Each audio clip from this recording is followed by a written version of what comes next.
जप हर हर हर हर भोला गुरु महादेव।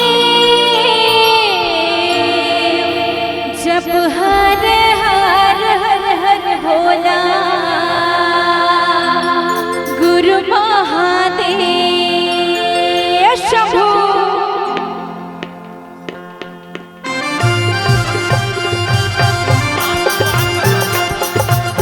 ताली के साथ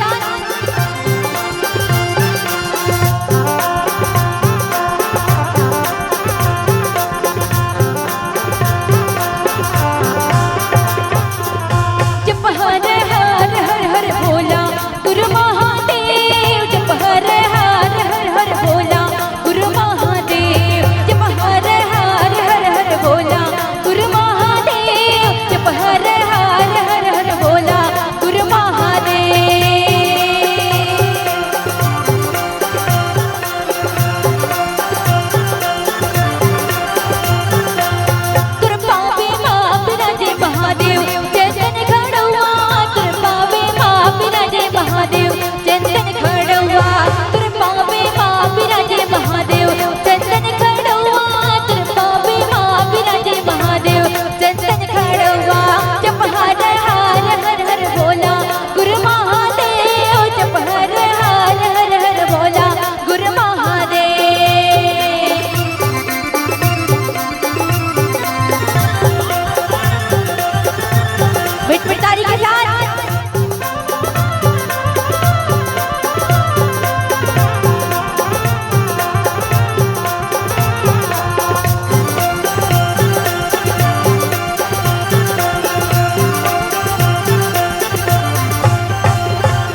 हर हर महादेव। बोल श्री रामचंद्र की जय।